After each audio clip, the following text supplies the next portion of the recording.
आपण पाहताय कोकणशाही चॅनल, कोकणच्या समृद्धीचं. मी चिन्मय घुगळे. कोकणशाहीच्या शाही संवाद या विशेष कार्यक्रमामध्ये आपण सर्वांचं स्वागत करतोय. आपल्यासोबतच आहेत रवी कुडाळकर सर, एक सुप्रसिद्ध डान्सर, एक कोरिओग्राफर, एक दिग्दर्शक आणि त्याचप्रमाणे आता सूत्रसंचालक देखील. सर, तुमच्या या नेमक्या प्रवासाची सुरुवात कुठून झाली आम्हाला जाणून घ्यायचं आहे. खरं तर प्रवासाची सुरुवात लहानपणीच झाली. म्हणजे इयत्ता 7वीत असताना मी माझ्या आजीकडे गेलेलो आणि त्यावेळी मला डान्स करता येत नव्हता. तर तिकडे काय व्हायचं की मला खायला भरपूर आवडायचं काहीतरी आणि बाजूच्या घरात आमच्या तिकडे खूप खायला असायचं. तर मी काय करायचो, तिथे जायचो. मग ते काय सांगायचे, हे करून दाखव, ते करून दाखव. मग एके दिवशी त्यांनी सांगितलं की डान्स कर. मला डान्समधलं तर काही येत नव्हतं. मला जे आलं ते मी हातपाय उडवले. त्या दिवशी मला पहिलं आठवतं, मला कलिंगडची एक भेस मिळाली खायला. मी खुश झालो. नंतर जसजसं दिवस जात गेले पुढे पुढे पुढे पुढे तसं मला ते सांगायला लागले, असा डान्स कर, तसा डान्स कर. कारण कुडाळला राहतोस.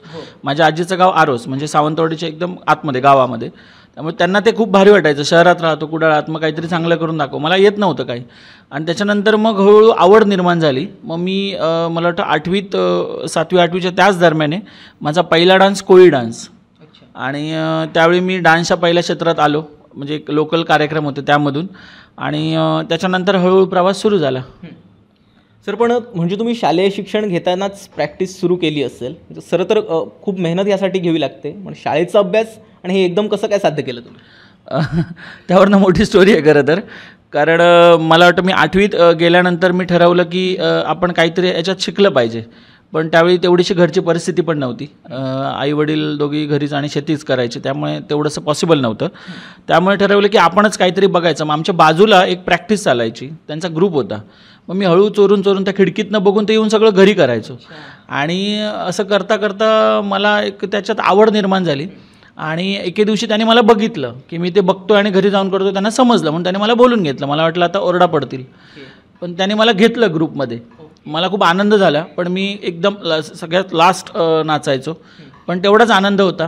मला आठवतं त्यावेळी मी म्हणजे जे चौकुळ गाव आहे त्या साईडला वगैरे, आंबोली त्या साईड, त्या पट्ट्यात वगैरे बरीच गावं आहेत छोटी छोटी. तिकडे मी पहिला परफॉर्मन्स त्या साईडला केला होता. मला आता एक्झॅक्टली प्लेस आठवत नाही, पण मी त्या साईडला केलं होतं, लहान होतो. आणि त्याच्यानंतर मग 9वीत आलो तर डान्सची आवड झाली. मी घरात आधीच सांगितलं 10वीत मी फेल होणार, कारण मला काही येत नाही अभ्यासातलं. मी दुकान पण एक ठरवून ठेवलं होतं. कुडाळमध्ये बाजारात भोगट्यांचं दुकान आहे किराणा मालाचं. तर मला असं वाटलेलं त्या पट्ट्यात जी दुकानं आहेत तिकडे, तिथे मी कुठेतरी विचारून 1000-1200ची नोकरी करेन. म्हणजे जमल्यास पुड्या पण बांधेन, पण मला डान्स करायचा आहे असं. सर, म्हणजे जवळपास जसं एकलव्याने जसं शिक्षण आपलं पूर्ण केलं होतं, जवळपास तसंच शिक्षण तुम्ही पूर्ण केलं असं म्हणायला हरकत नाही. सर, एवढा मोठा तुमचा प्रवास आहे. अनेक प्रवासात अडचणी आल्या असतील. नेमक्या कोणकोणत्या अडचणी आल्या आणि त्यावर मात कशी केली तुम्ही? जेव्हा मी 10वीमध्ये आलो आणि 10वीमध्ये आल्यानंतर मोठं टेन्शन हे होतं की आता 10वी, घरातून प्रेशर होतं की 10वी पास झालं पाहिजे. जर पास नाही झालास तर तुला काहीच करता येणार नाही. मग मी फक्त, आणि मला तेव्हा धमकी दिली गेली अक्षरशः घरातनं की जर 10वीत तू समजा नापास झालास तर तुला डान्स करायला देणार नाही कधी. आणि मला आवड एवढी होती की 10वीत मला सांगितलेलं की तू थांबव हे सगळं. पण मी काय करायचो, तरी पण कार्यक्रमाला जायचो. आणि मला एक आठवतं की माझी बोर्डची एक्झाम होती आणि बोर्डच्या एक्झामला मला माझा आदल्या दिवशी शो होता आणि दुसऱ्या दिवशी माझा हिस्ट्रीचा पेपर होता. आणि मी रात्री 1 वाजता आलो कार्यक्रमातून. मी 1 वाजता आलो, अभ्यासाला बसलो, पहाटे 4 वाजेपर्यंत अभ्यास केला. आणि मला बोर्डाच्या परीक्षेत त्याच विषयात मला चांगले मार्क्स पडले आणि मी फर्स्ट क्लासने पाससुद्धा झालो. आणि ते झाल्यानंतर ठरवलं की नाही बाबा, आता कुठेतरी आपण शिक्षणाकडे पण लक्ष दिलं पाहिजे डान्ससोबत. मग कॉलेजमध्ये पण ॲडमिशन घेतलं. आणि जेव्हा 10वी माझी झाली त्या 3 महिन्यात तेव्हा आपला रिझल्ट लागायचा. आता रिझल्ट फास्ट लागतात. त्यावेळी आपली एक्झाम झाल्यानंतर 2-3 महिने आपल्याला गॅप्स मिळायचे त्यावेळी. मग मी मुंबईला जाऊन प्रॉपर शिक्षण घेतलं त्या गोष्टीचं. कॅम्प्स जॉईन केले. 14-14 दिवसांचं मोठ्या कोरिओग्राफर्सकडे प्रशिक्षण घेतलं. आणि तेव्हा मोठा प्रश्न हा होता की पैसे कसे आणायचे, कारण खूप कष्टातून, कारण घरी तर पैसे द्यायचे नाही. मग त्यावेळी सिक्युरिटी गार्ड राहिलो. मला बस स्टँडमध्ये ओटवणेकरांचं एक शॉप होतं. आता ते दुकान नाही आहे, म्हणजे पेपर स्टॉल वगैरे, त्यांच्याकडे पेपरसुद्धा टाकले. दारोदारी जाऊन पेपरसुद्धा टाकले. दारोदारी पेपर टाकले. त्याच्यानंतर मला अजून एक गोष्ट आठवते की म्हणजे एप्रिल मेच्या सीझनमध्ये पावसाच्या अगोदर लोकांची जी कौलं वगैरे परतणे हा प्रकार जो असतो त्याला नळे आपण म्हणतो इकडच्या भाषेत, मग ते सुद्धा परतलेत. आणि बऱ्याच लोकांच्या साली म्हणतात त्या आता म्हणतात उचलायला जाणं पावसाच्या अगोदर, लाकडं वगैरे त्या सगळे प्रकार करून झालेत. मोबाईल STDमध्ये पण काम केलं आहे मी, कारण मग एकच डोक्यात होतं की आपणच आपल्यासाठी काहीतरी निर्माण करण्यासाठी 4 पैसे जमा केले पाहिजे, कारण आईवडिलांची तेवढी परिस्थिती नव्हती. सर, नेहमी आपल्या कोकणी माणसांमध्ये तरी नेहमी असं सांगितलं जातं, मेला हैता करून काय तुझी पोटा भरायची नाहीत, गपचूप अभ्यास कर, काहीतरी बरोसं मोठं शिक आणि नोकरी कर, तर तुझा पुढे काहीतरी भला होईल, हैता करून काय भला होतं ना, असं घरातून कधी सांगितलं गेलं होतं का?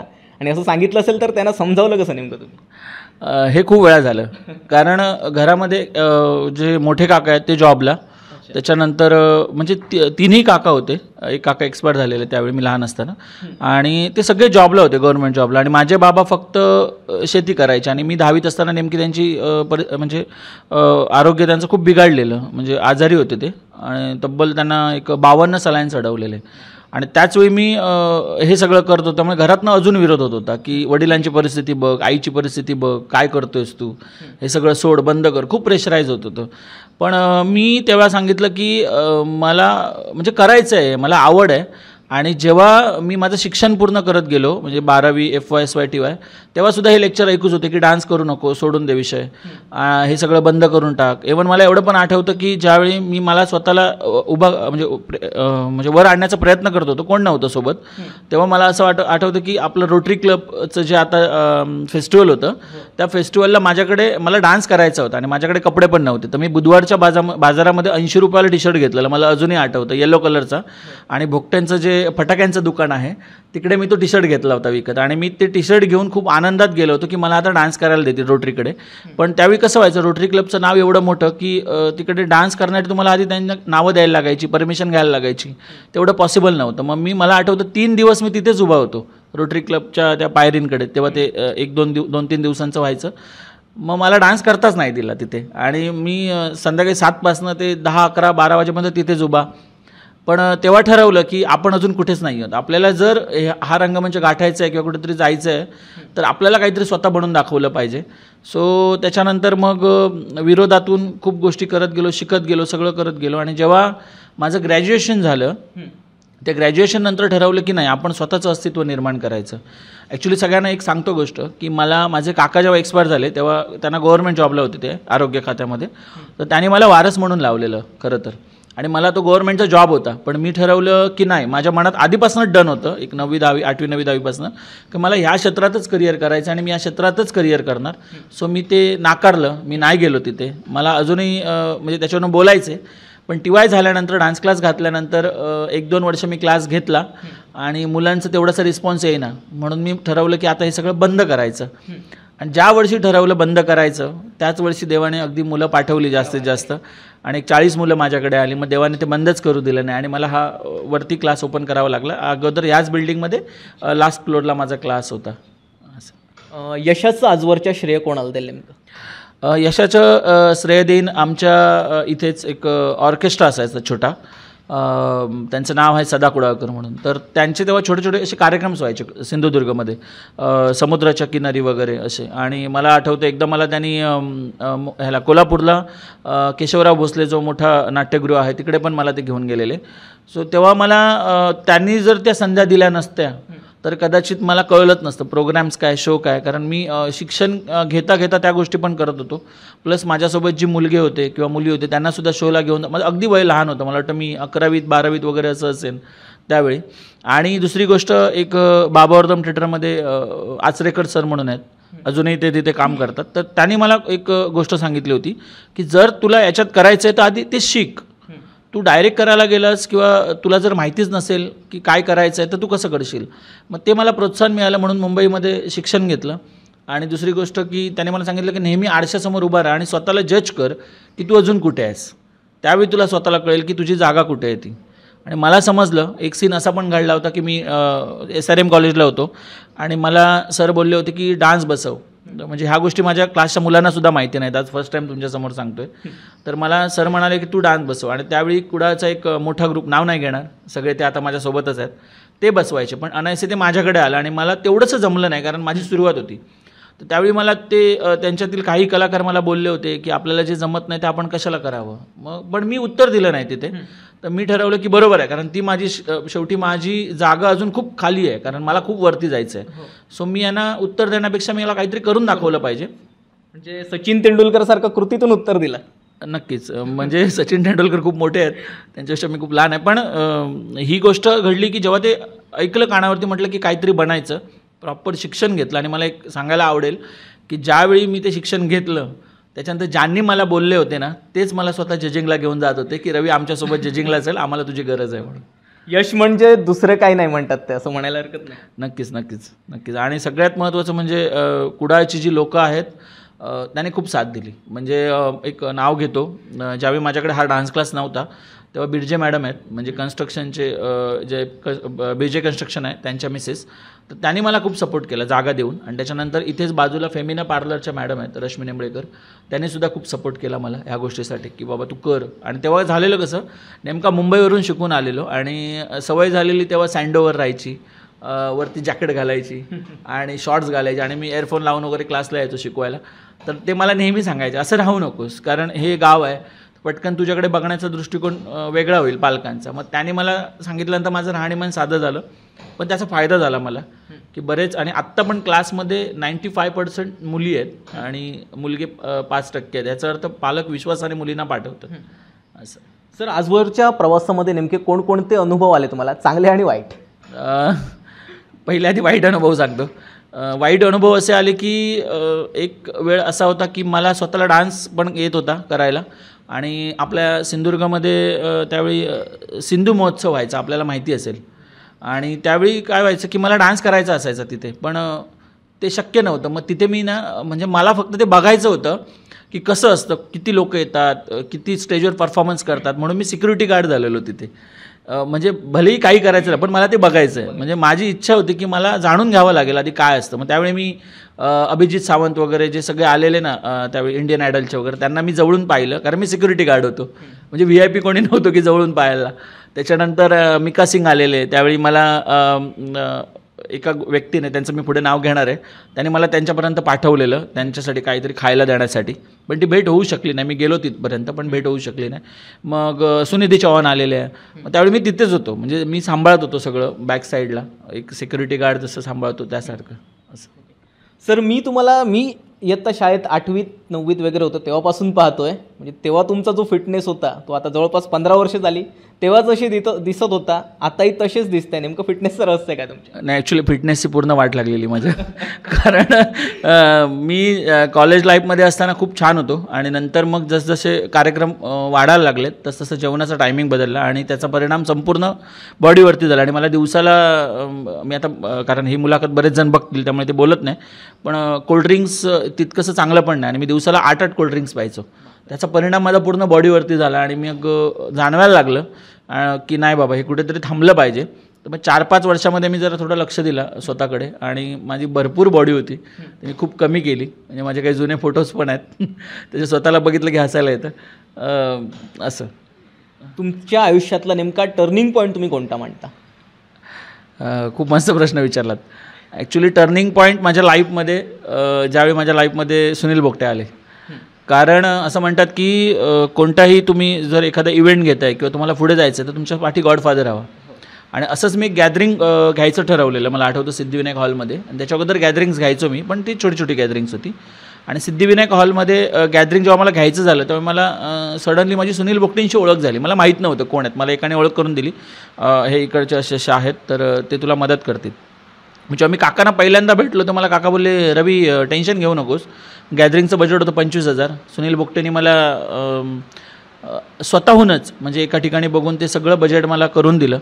आणि त्यांच्यामुळे नंतर चिमणी पाखराला जे वळण येत गेलं, कारण नंतर ते खूप इन्व्हॉल्व व्हायला लागले आमच्या ग्रुपमध्ये, त्यांना आवडलं माझी मेहनत. आणि सुनील बोगटे साहेबांमुळेच हळूहळू पुढे ओळखी वाढत गेल्या, आमच्या चिमणी पाखराची लेवल वाढत गेली. आणि मग पुढे पुढे हाच माझ्या आयुष्यातला सगळ्यात मोठा टर्निंग पॉईंट.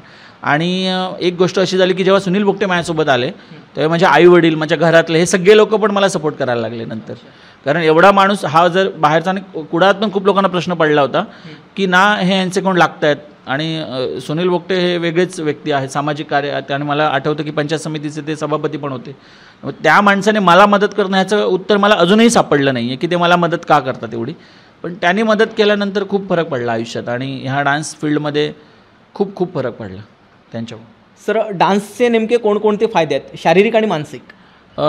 शारीरिक मानसिक फायदे आहेच, पण डान्समुळे एक गोष्ट आहे की तुम्हाला ज्या वाईट गोष्टी असतात, वाईट छंद असतात ते लागत नाहीत. कारण एक उदाहरण देतो की सपोज आता जेव्हा मी 8वी 9वी 10वीच्या ज्या पिरियडमध्ये होतो त्यावेळी मित्र मैत्रिणी किंवा इकडे तिकडे फिरणं, खाणं पिणं, खेळणं हे सगळ्या गोष्टी व्हायच्या. पण जेव्हा मी डान्स फील्डमध्ये आलो त्याच्यानंतर मला कळायला लागलं की नाही, आपण आपल्याभोवती एक मर्यादा ठेवली पाहिजे. जर आपल्याला चांगलं पुढे जायचं असेल तर मी ठरवलं की नाही बाबा, आपल्याला ह्या गोष्टींपासून लांब राहावं लागेल. व्यसन, त्याच्यानंतर प्रकरणं. असं नाही की नाही की माझा पण काही विषय झाले नाही, झालेत ना, पण ज्या वयात चुका होता त्या वयातच केल्या चुका. पण त्याच्यानंतर जेव्हा समजायला लागलं, पण खूप लवकर समजलं, 10वी झाल्यानंतर मला कळलं की नाही, मी जर हा वेळ फुकट घालवला तर मी कधीही सक्सेस होऊ शकणार नाही. त्यामुळे डान्समुळे एक फायदा मला झाला तो सांगतो, कदाचित ते ऐकल्यानंतर सगळ्यांना त्याचा फायदा होईल, की तुमचं नेचर खूप चांगलं होतं. आणि जर तुम्ही चांगले जर वावरताय समाजात एक ॲज अ कलाकार म्हणून, तर लोक तुमच्याकडे जेव्हा बघताना एक आदराने बघतात आणि ती गोष्ट खूप छान वाटते बघायला की बाबा नाही, लोक खूप आदराने बघतात. आणि दुसरी गोष्ट की त्याच्यातली अजून एक फायदा सांगतो की जर तुम्ही कोरिओग्राफर झालात तर जेव्हा आपण 10 मुलांना किंवा 15 मुलांना शिकवतो किंवा 50 मुलांना शिकवतो आणि ज्यावेळी त्यांना ते यायला लागतं तेव्हा जे समाधान आहे नाही ते होतं, ते ग्रेट आहे. म्हणजे देवाने वेळ काढून मला बनवलं असं मला कधी कधी वाटतं की आपण काहीतरी लोकांसाठी किंवा त्या मुलांसाठी करतोय. आणि डान्सचे फायदे असेच आहे की तुम्ही एक तर फिट राहता, दुसरी गोष्ट तुम्हाला एन्जॉय करता येते, व्यसनापासून लांब राहता, आणि महत्त्वाची गोष्ट की तुम्ही लोकांसमोर प्रेझेंट होऊ शकता. जेव्हा लोक तुमच्यासाठी एक टाळी वाजवतात आणि 1000 लोकांच्या त्या 1000 टाळ्या होतात ना, ते जे फिलिंग्स आहे ना ते खूप भारी आहे आणि खूप मस्त आहे. सर, तुम्ही एक डान्सर आहात, एक सूत्रसंचालक आहात, दिग्दर्शन देखील करताय. फिल्म इंडस्ट्रीमध्ये का नाही ट्राय केलं कधी? ॲक्च्युली मी जेव्हा मुंबईला होतो त्यावेळी मला माझ्या एका मित्राशी आणि माझ्या एका मैत्रिणीशी माझं भांडण झालं ह्याच विषयावरती की तुमच्या सिंधुदुर्गात काय आहे. तर मी म्हटलं की माझ्या सिंधुदुर्गात भरपूर आहे आणि तुम्हाला एके दिवशी या प्रश्नाचं उत्तर भेटेल. मग मी त्यावेळी मला तिकडे करिअर करायचं होतं, ते सोडून मी इथे आलो, कारण म्हटलं की नाही. आणि म्हणून माझा हा सिंधुदुर्गातला पहिला असा स्टुडिओ आहे जो मिरर स्टुडिओ आहे. अगोदर मिरर स्टुडिओ कोणाचाही नव्हता. जे मुंबईमध्ये मी जे बघितलं ते मी इथे केलं. सो मी काही वर्षानंतर जेव्हा माझ्याकडची एक मुलगी होती प्रणाली काळसेकर, तिला जेव्हा मी दिनादिनदा, दमदमादम आणि महाराष्ट्राचा डान्सिंग सुपरस्टार च्या ऑडिशन म्हणजे मेगा ऑडिशनपर्यंत नेलं, त्यावेळी त्यांचा सगळ्यांचा बघण्याचा दृष्टिकोन माझ्याकडे बदलला. आणि त्याने मला स्वतः सांगितलं की सिंधुदुर्गात तुझ्या भरपूर काही आहे आणि तू ते करतोयस. आणि ते फक्त काय झालं की स्वतःची लाईफ अजून खूप बेटर झाली असती तिथे असतो तर, पण इथे आल्यानंतर बाकीच्या मुलांची लाईफ बेटर गेली, त्यात एक वेगळा आनंद आहे. सर, अगदी शेवटचा प्रश्न आहे, तुमच्या मते यशाचं गमक काय? यशाचं गमक, जर तुमच्याकडे खूप चांगली टीम असेल, जशी की माझ्याकडे त्या आहे, त्यांना विनंती करतो की त्यांनी इथे यावं सगळ्यांनी. तर तुमच्याकडे जर चांगली टीम असेल आणि तुम्ही जर चांगली टीम असं जर म्हणाल की नाही बा मी एकटाच आहे, मी सगळं करू शकतो, मी काही करू शकतो, असं जर तुम्ही म्हणत असाल तर तुम्ही कधीही पुढे जाऊ शकत नाही. तुम्हाला जर 4 गोष्टीत पुढे जायचं आहे तर तुम्हाला सगळ्यात गोष्ट म्हणजे तुम्हाला एका गोष्टीला मानलं पाहिजे आणि ते म्हणजे देव. मग तो देव तुम्ही मंदिरातला समजा किंवा तुमच्या आईवडिलांना समजा किंवा तुम्हाला जे मदत करतात त्यांना समजा, पण त्या देवाला, माणसातल्या देवाला तुम्ही मानलं पाहिजे असं मला वाटतं. आणि तुमच्याकडे जर टीमवर्क असेल चांगला, जसं की माझ्याकडे ही खूप सुंदर टीम आहे. सर, ही खरं तर टीम नाही, हे हिरे आहेत आणि त्यांना पैलू पाडण्याचं काम तुम्ही करताय, खूप चांगलं काम तुम्ही करताय. जेवढं कौतुक करावं तेवढं कमी आहे तुमचं. नाही, नक्कीच. आणि खरं तर जेव्हा चिमणी पाखरं खूप नाव येत गेलं त्याच्या आमचे शो होत गेले, शो जसजसे वाढत गेले त्याच्यानंतर मला ह्या सगळ्यांनी मदत केली. म्हणजे निखिल आहे, आर्यन, त्याच्यानंतर सुजय, उपेंद्र, अभिषेक आता इथे अवेलेबल नाही आहे, त्यानेसुद्धा भरपूर मदत केली. कारण ते लोक सेट लावतात, बॅनर्स लावतात बाहेर आणि हेच डान्स करतात, हेच सगळे सेट लावतात, स्टेजवर झाडूसुद्धा हेच मारतात, त्याच्यानंतर मॅटसुद्धा हेच घालतात, सगळं. इव्हन मेकअप रूम बांधायचं असेल तरी हे लोक करतात, स्वतःचा मेकअप करतात, डान्स करतात. त्याच्यानंतर दिव्या आहे, दिव्या धामणेकर, लहान, मला वाटतं 10-11 वर्ष ती माझ्याकडे आहे. दीक्षाला आपण सगळेच ओळखता. दीक्षा हा असा हिरा आहे की ज्या हिऱ्याची चमक संपूर्ण सिंधुदुर्ग जिल्ह्यानं अनुभवला आहे. बरं वाटतं की लोक सांगतात कधी की मला हल्लीच, आता तिला माहीत नाही, मी सगळ्या गोष्टी सांगत नाही, पण मी हल्ली एक स्टेटस ठेवला होता जजिंग करतानाचा तिचा. तर माझ्या काही फ्रेंड्सनी मला मेसेज केले की खूप बरं वाटलं की तू ज्या मुलांना शिकवलंस ते आता परीक्षण करतायत आणि लोकांसमोर येत आहेत, तर खूप बरं वाटतं म्हणजे डान्स करता करता. त्याच्यानंतर दीक्षाप्रमाणेच संजनासुद्धा आहे. संजनाने बऱ्यापैकी नाव केलं आपलं आता जिल्ह्यात, म्हणजे पावलावर पाऊल टाकून ती येते. आणि काही वर्षापूर्वी पण काही मुलं होती माझ्याकडे, पण काही कारणास्तव त्यांचं ते कंटिन्यू राहू शकलं नाही. त्याच्यानंतर माझ्या क्लासमध्ये अजूनही माझा लहान ग्रुप आहे. मग ते तर एवढे भारी आहेत आता की मला असं वाटतं, मी कालच बोललो, उपेंद्रचा वाढदिवस होता 2 दिवसापूर्वी, मी त्याला सकाळी बोललो घरी जाऊन की मला 10 वर्ष घाबरायची भीती वाटत नाही, म्हणजे भीतीच वाटत नाही मी घाबरू का, कारण आता तो ग्रुप पण येतोय तुमच्या पावलावर पाऊल. मुलाचे पाय पाळण्यात दिसतात तसंच म्हणजे एवढं मला माहिती नाही कारण माझं लग्न नाही झालं, पण एक गोष्ट आहे की या सगळ्यांमुळे आमचा ग्रुप उभा राहिला. आणि मी सगळ्यांना हक्काने सांगतो कुठे पण, आता माझा मित्र आहे ओमकार परब, ज्याचा मुलगा आत्ताच सिंधुदुर्ग डान्सिंगला विनर झाला, तो मलाच नेहमी सांगतो की तुझी ताकद काय माहिती आहे का, तुझा ग्रुप. नेहमी सांगतो मी, ह्या लोकांना ह्या गोष्टी नाही सांगत, पण तुझा ग्रुप तुझी ताकद आहे. कारण जेपर्यंत ते तुझ्यासोबत आहेत ना, तुमच्या ग्रुपला काही प्रॉब्लेम नाही. आणि सगळ्यात महत्त्वाचा ह्यामध्ये जर वाटा असेल तो माझ्या पालकांचा, कारण पालक चांगले असतील तर मुलं चांगली असतात, आणि मुलं चांगली असली तर ग्रुप चांगला राहतो. आणि आत्ता पण ह्या पालकांना बघून, ह्या मुलांना बघून नवीन जी मुलं येत आहेत ना, ती पण तशीच होतात. निखिल मला सांगतो काल की तुम्हाला आत्ताचे नवीन पॅरेंट्स खूप मस्त मिळालेत, म्हणजे जसे आपले जुने पालक आहेत तसेच नवीन पॅरेंट्स मिळालेत. तर ती एक गोष्ट बरी आहे की आपल्याकडे एक चांगली टीम असेल ना, तर आपण भरपूर काही करू शकतो. धन्यवाद सर आपला वेळ आम्हाला दिल्याबद्दल. तर दर्शक हो, हे होते रवी कुडाळकर सर. खरं तर कोकण म्हणजे नररत्नांची खाण आहे. हे देखील एक सांस्कृतिक क्षेत्रातलं फार मोठं रत्न आहे कुडाळमधलं. अशी अनेक रत्न आपल्या कोकणात आहेत, आपण त्यांना देखील भेटणार आहोत. परंतु तुर्तास इथेच थांबतोय, पण तुम्ही मात्र कुठेही जाऊ नका. पाहत राहा कोकणशाही चॅनल, कोकणच्या समृद्धीचं. असे नवनवीन व्हिडिओ पाहण्यासाठी कोकणशाहीचं यूट्यूब चॅनल सबस्क्राईब करा व बेल बटन प्रेस करा. तसेच फेसबुक पेज लाईक करा आणि इंस्टाग्राम पेज व ट्विटर पेजला फॉलो करायला विसरू नका.